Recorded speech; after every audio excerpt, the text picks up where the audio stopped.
சிவகாசி பெரியார் நகர் பகுதியில் இருக்கும் ஆக்கிரமிப்புகளை அகற்றும் போது குடியிருப்பு வாசிகள் காவல்துறையினரோடு வாக்குவாதங்களில் ஈடுபட்டார்கள். அது பற்றிய தகவல்களை செய்தியாளர் கணேஷ்குமாரிடம் கேட்கலாம். கணேஷ்குமார், காவல்துறையினருக்கும் குடியிருப்பு வாசிகளுக்கும் இடையில வாக்குவாதம் ஏற்பட்டதன் காரணம் என்ன? நிச்சயமா கணேஷ், தற்பொழுது ஆக்கிரமிப்புகளை அகற்றும் பணி தற்பொழுது நடைபெற்று வருகிறது. தற்போது குடியிருப்புகள் அல்லாமல் வணிக வளாக கட்டிடங்கள் மட்டுமே அகற்றப்பட்டு வருகிறது.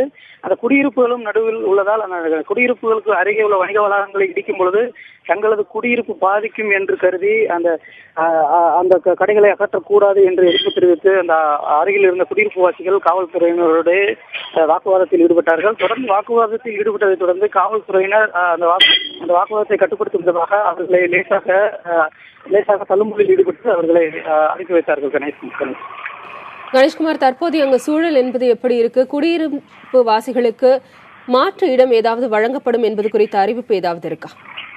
நிச்சயமா திவ்யா, தற்பொழுது பார்த்தா இந்த குடியிருப்புகள் மற்றும் கடைகள் அமைந்துள்ள இந்த பகுதியில் உள்ள சுமார் ஒரு 138 குடியிருப்பு வாசிகளுக்கு மாற்று இடமாக சிவகாசி அரசு கல்லூரிக்கு பின்புறமாக சுமார் 11 கோடி ரூபாய் மதிப்பீட்டில் தமிழ்நாடு குடிசை மாற்று வாரியத்தின் சார்பாக 138 குடியிருப்புகள் கொண்ட ஒரு கட்டடம் ஒன்று அமைக்கப்பட்டு கடந்த 2 ஆண்டுகளுக்கு முன்பாகவே அமைக்கப்பட்டுள்ளது.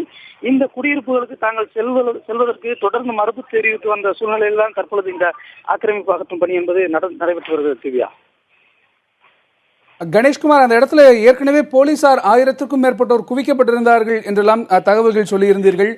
தற்போது அங்கு நிலை எப்படி இருக்கிறது? ஆக்கிரமிப்புகளை அகற்றும் பணி நடந்து வருகிறதா?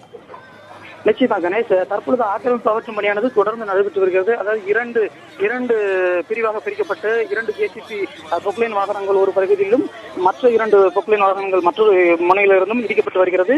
தற்பொழுது வரை 10 கடைகள் இடிக்கப்பட்டுள்ளது. தொடர்ந்து இந்த மீதமுள்ள 24 கடைகளை அகற்றும் பணியில் தற்பொழுது தொடர்ந்து ஈடுபட்டு வராங்க.